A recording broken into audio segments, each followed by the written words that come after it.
Welcome to Weird PVD, the podcast. Every week, your host, Sherry Kasperzak, takes you to the odd corners of beautiful Providence, Rhode Island. From big blue bugs to unique art, from weird history to weird food, you'll never look at Rhode Island's creative capital the same again. Tune in every Weird Wednesday. What is up, weirdos?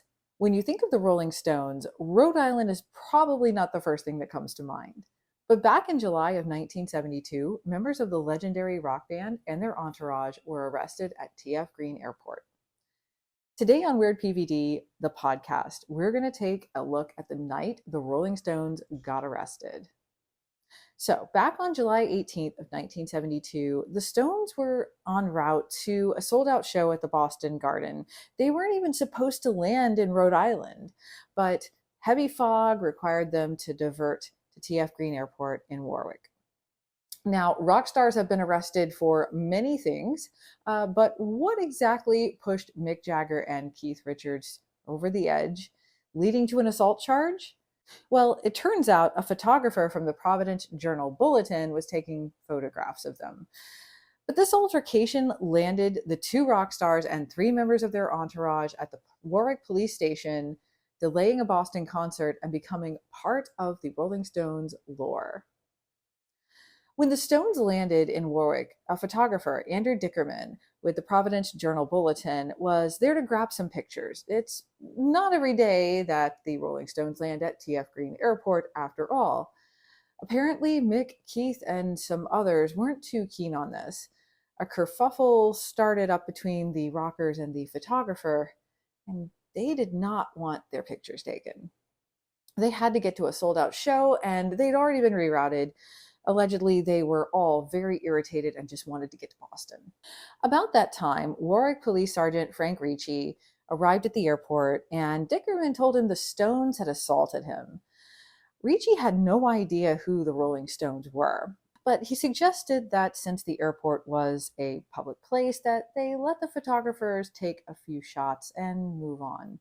A Stone security agent eventually said that Dickerman could take 5 photos, but Keith Richards was not about it.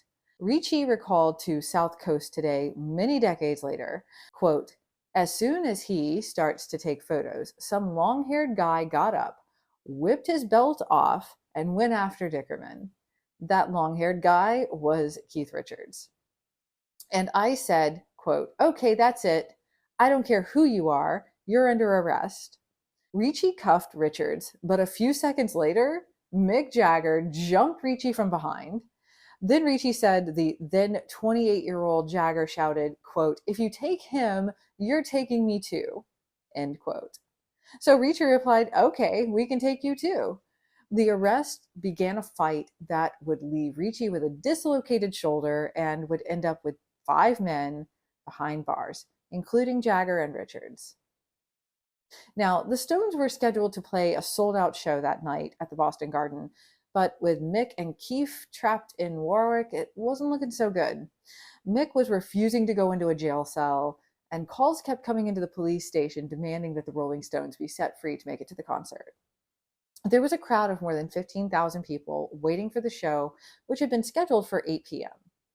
And that's when Boston Mayor Kevin White got involved. He called the Warwick Police Department, fearing that the delayed concert would start a riot. And sure enough, the police released the Stones with some assault charges. Later, the Providence Journal would file a civil suit against the band. Quote, "I called and I got them out," the mayor told the crowd, "and they're on their way."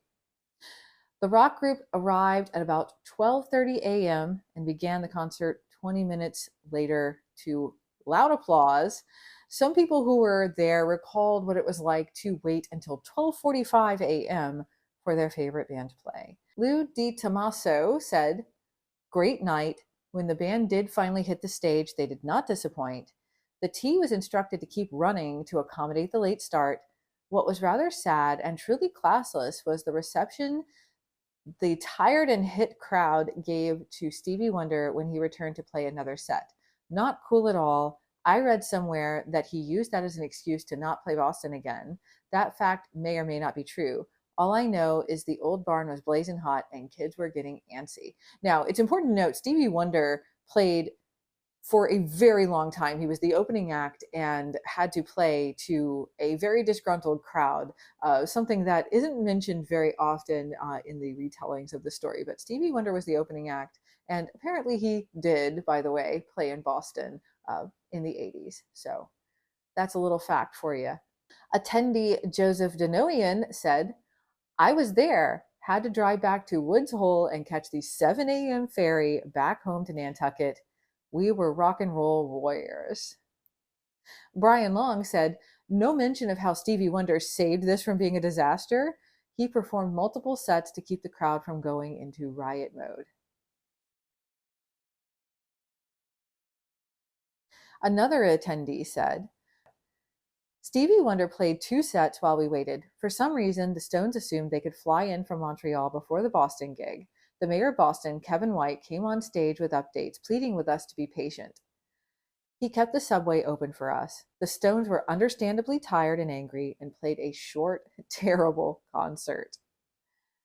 And that is the story of how the Rolling Stones got arrested in Rhode Island. Thank you all so much for joining me on this week's episode. And if you're not following me on Instagram, you can find me at weird_PVD.